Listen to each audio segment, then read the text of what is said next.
Vermont.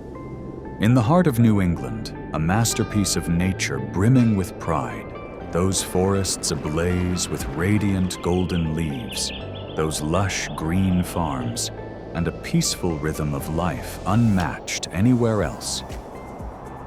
And right here in Vermont, the lives of the people here seem far from as peaceful as its outward appearance suggests, especially for those no-home people.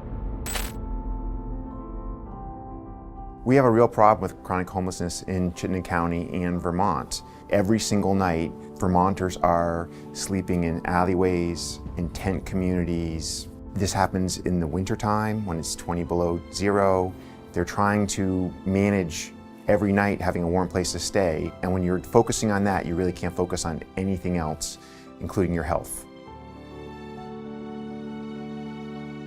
Vermont, a place people associate with red maple leaves, quiet villages, and a slower pace of life. A place too small to have big problems, right? But wait, what if everything you think about Vermont isn't true anymore? Right now, nearly 5,000 people are experiencing homelessness, including more than 1,000 children. The support system, completely overwhelmed, and even more striking, Vermont now has the 4th highest homelessness rate in the United States. Doesn't that feel off, right? The reality is, none of it starts on the streets. It starts from things that are very normal: rents climbing higher, housing growing ever scarcer. My landlord informed me that he was finally selling out after years and years. The new owner had deep pockets and was renovating the building and kicked everyone out, turned the top floor that 3 of us gentlemen lived on with a shared bathroom in an affordable manner in a nice neighborhood of Burlington, turned that into one apartment that was multiple thousands of dollars a month.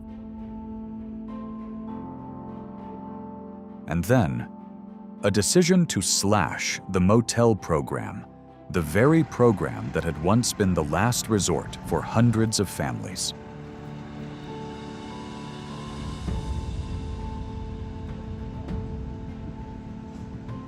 It's not a large state, not a massive urban center, and yet it's facing a deep crisis. People used to come here to find peace, but now, for many, it has become a place where they are struggling just to find somewhere to sleep for the night. From motels to cars, and then out onto the streets, slowly, step by step. And that's when the question begins to surface. Are current policies helping people get back on their feet, or unintentionally pushing them out of the system even faster? Because if even Vermont is struggling like this, then this is no longer just one state's story. What you think?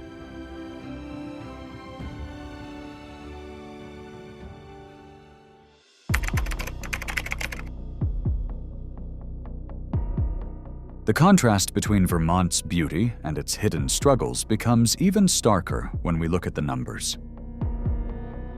What appears at first to be a rural state untouched by urban problems is in fact carrying one of the heaviest burdens in the nation. Vermont consistently ranks among the states with the highest per capita rates of homelessness. On any given night in 2024, more than 3,400 people were without permanent housing. By mid-2025, the broader count reached over 4,500 individuals, including children trying to keep up with school and seniors struggling through the harsh winters.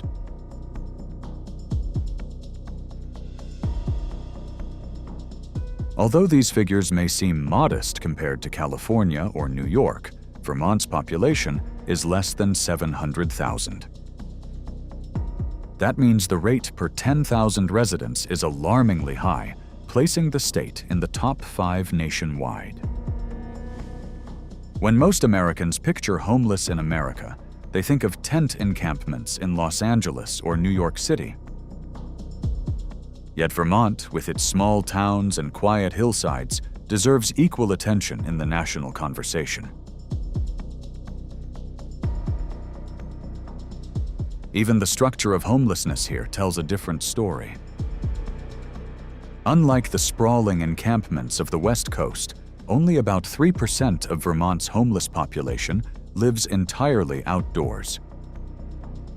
Most are placed in temporary shelters or motels funded by state vouchers. The reason is simple: winter in Vermont is not merely uncomfortable, it is deadly. With temperatures plunging far below freezing and storms capable of cutting off entire towns, the state has little choice but to house people indoors. But this reliance on short-term fixes exposes a deeper fragility. Motel voucher programs have been cut, reinstated, and altered repeatedly by legislative battles and court rulings. Policies shift from one season to the next, leaving families unsure whether they will have a roof tomorrow. A mid-2025 court decision even forced officials to restore 80-day stays that had been wrongly reduced, throwing local agencies and vulnerable residents into disarray. The outcome is chaos. Parents and elderly Vermonters shuffled in and out of programs, communities scrambling to respond, and citizens asking the same question: who is truly responsible? Adding to the urgency is the demographic reality. Homelessness in Vermont does not discriminate by age, but its toll is sharpest on the most vulnerable children, seniors, and racial minorities. Black Vermonters are more than 5 times as likely to lose housing as their white neighbors, a stark reminder that inequality is not confined to America's biggest cities. If even in Vermont, a state celebrated for safety and civic pride race can determine whether someone has a roof, what does that say about the nation as a whole?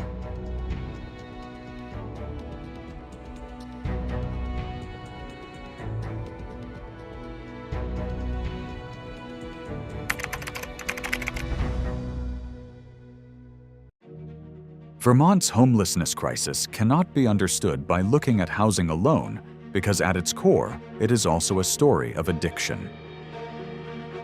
Over the past decade, the state has been swept into the national opioid epidemic with fentanyl and other synthetic opioids, leaving a devastating mark on small towns and rural counties.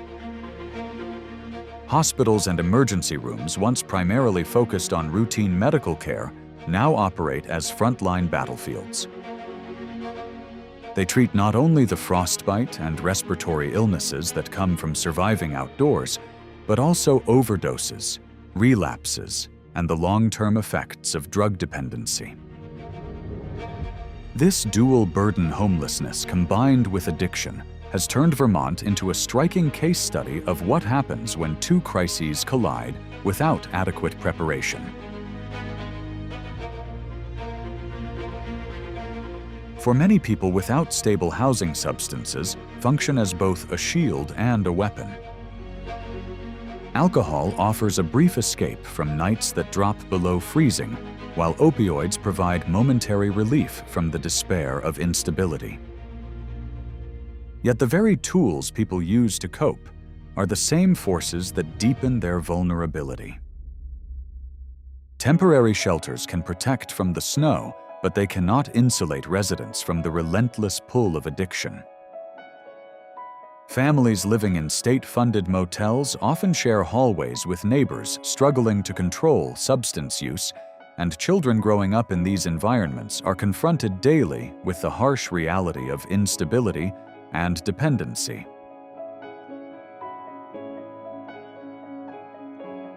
The cycle is punishing in its predictability. Losing a home increases stress and despair, which in turn makes substance use more likely. Addiction then erodes the ability to maintain employment, pay rent, or secure new housing. Each factor feeds into the next, producing a spiral that becomes increasingly difficult to escape. This is why attempts to address homelessness as a housing problem alone fall short, and why treating addiction without providing stable housing fails just as badly.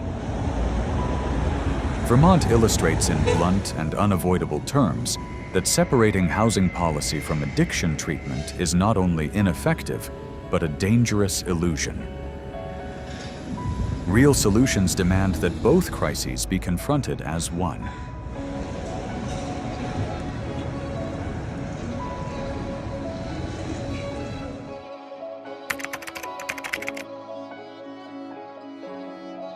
The consequences of homelessness and addiction extend far beyond those directly affected.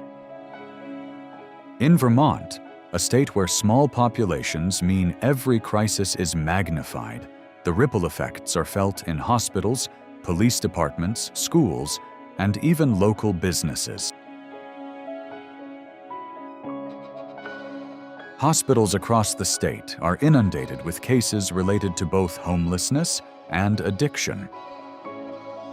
Overdose treatments, untreated chronic illnesses, and mental health crises crowd emergency rooms that were never designed to be long-term safety nets.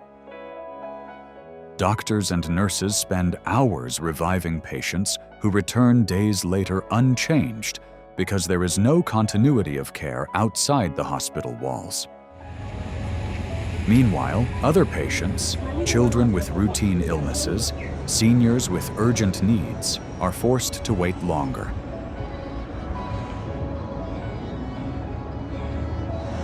Law enforcement is similarly overextended. Police officers respond to calls not only about public intoxication or trespassing, but also about overdoses in public restrooms, vehicles, and even shelters. Officers now double as paramedics administering naloxone on sidewalks, in alleyways, and in rural parking lots. This is not what policing was meant to be, yet it has become routine. In practice, Vermont is punishing poverty and addiction rather than addressing the causes.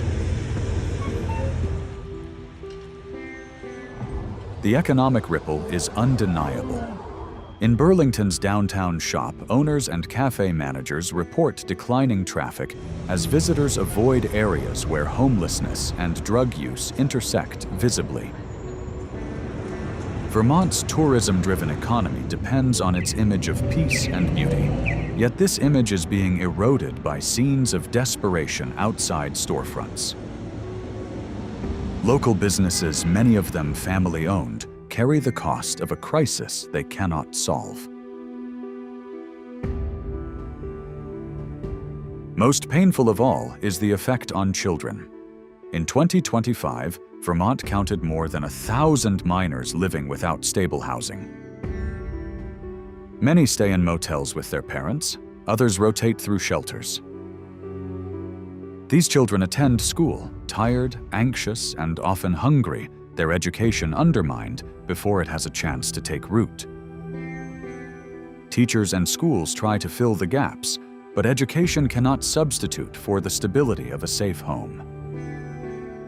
National research shows that children who grow up in these conditions are far more likely to struggle academically and to repeat cycles of poverty. Vermont is not only dealing with today's emergency, it is also building tomorrow's crisis.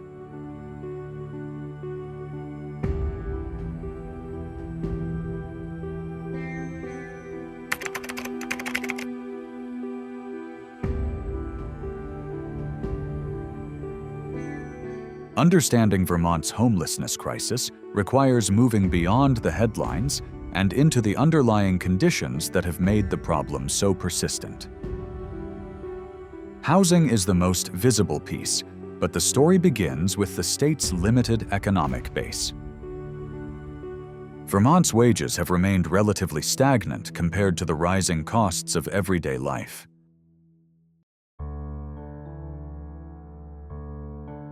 Even though rents are lower than in major metropolitan areas, they still outpace what many local workers can afford. Construction has lagged for years due to restrictive zoning, high building costs, and community resistance to development, leaving little room for growth. Rural geography magnifies this imbalance. Small towns often lack the infrastructure or transportation networks that make affordable housing projects viable. Another factor is the long shadow of the COVID-19 pandemic. Federal relief programs temporarily masked the scale of homelessness by funding motel stays and emergency housing initiatives. For a brief period, thousands of individuals and families had a roof, however temporary. But once federal dollars disappeared, the underlying fragility of the system was exposed. The motel rooms emptied not because the need was gone, but because the funding stopped. Stability had been borrowed, not built. The crisis also deepens when viewed through the lens of public health. Vermont has been swept by the opioid epidemic, and mental health services have consistently fallen short of demand. Treatment beds are scarce, wait lists are long, and recovery programs lack the housing stability that makes treatment effective. Without that foundation, relapse is more common than recovery, and many end up back in shelters or on the brink of losing what little stability they have.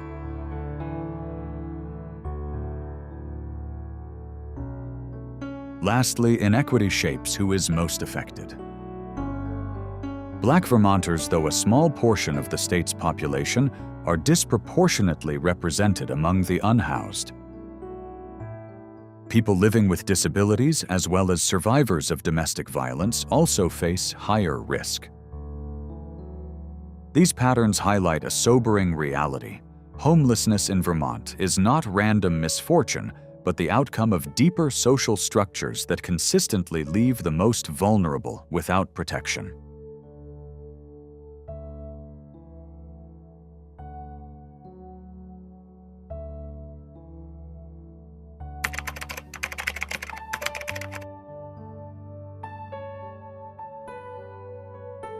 Placing Vermont's experience next to other states reveals both its similarities and its striking differences. California is often cited as the epicenter of homelessness in America, with more than 180,000 people unhoused on any given night. Encampments stretch under freeways along sidewalks and in open lots, forming entire communities in plain sight. Vermont, by contrast, reports only a fraction of that number. Yet the comparison is misleading if viewed in raw totals alone. When measured against its small population, Vermont ranks among the highest in per capita homelessness. Unlike California, where tens of thousands remain outdoors, year-round Vermont's unhoused population is largely sheltered indoors. This is not a reflection of superior policy design, but a matter of survival.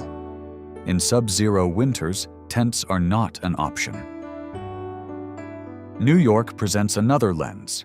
The state maintains a strong legal framework guaranteeing shelter, particularly in New York City, where courts have enforced a right to housing for decades.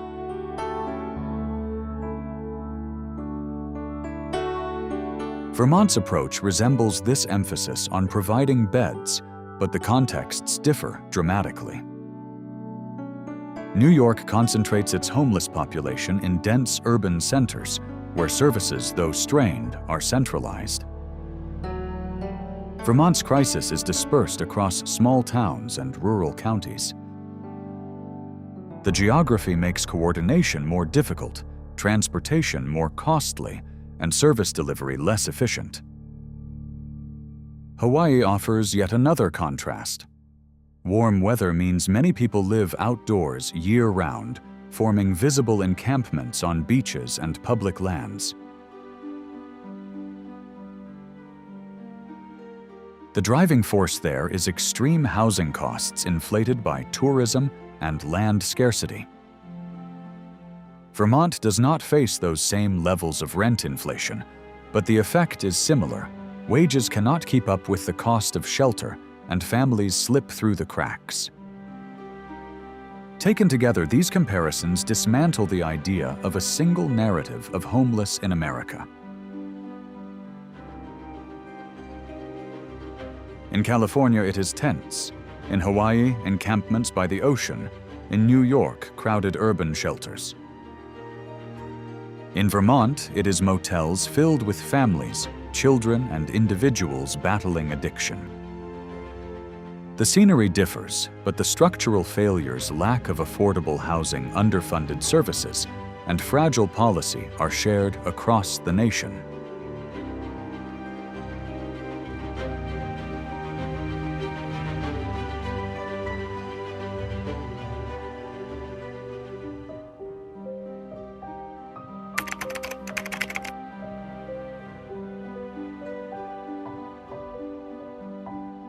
The crisis in Vermont does not exist in a vacuum. It sits squarely at the intersection of politics, budgets, and public morality. For lawmakers, the challenge has become a test of both willpower and priorities. On one side are taxpayers who demand accountability, insisting that resources not be wasted on programs they view as temporary stopgaps. On the other are community members, faith groups, and advocates who see the human toll of cuts and argue that withholding support is tantamount to condemning people to death in the cold. Political leaders are caught between these opposing forces, and every decision or failure to decide has consequences measured not in abstractions, but in lives.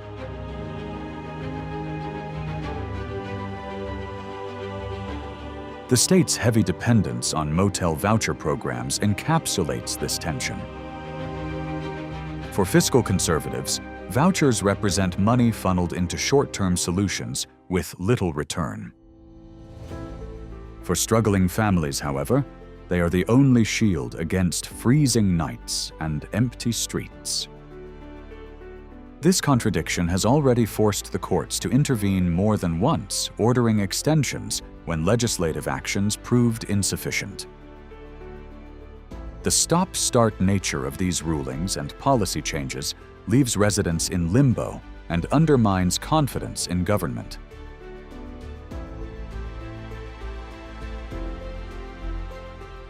Citizens begin to ask not just whether leaders care, but whether they are even capable of governing effectively. What compounds the frustration is the way the political debate is often framed.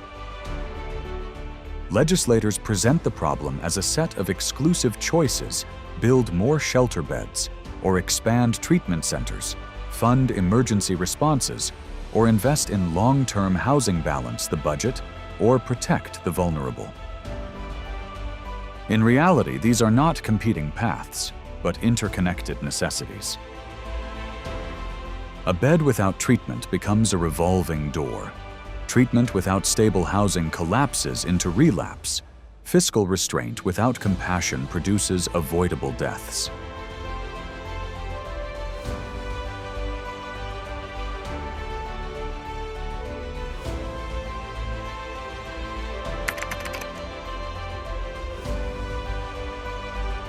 Vermont's crisis is both a local tragedy and a national warning.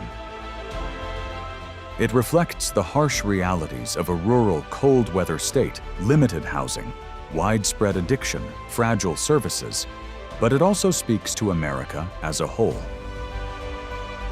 If a state of fewer than 700,000 cannot stabilize 4,500 residents, what does that say about larger states facing far greater numbers? The phrase "homeless in America" must now include not only urban encampments, but also motel rooms, emergency wards, and children growing up without stability.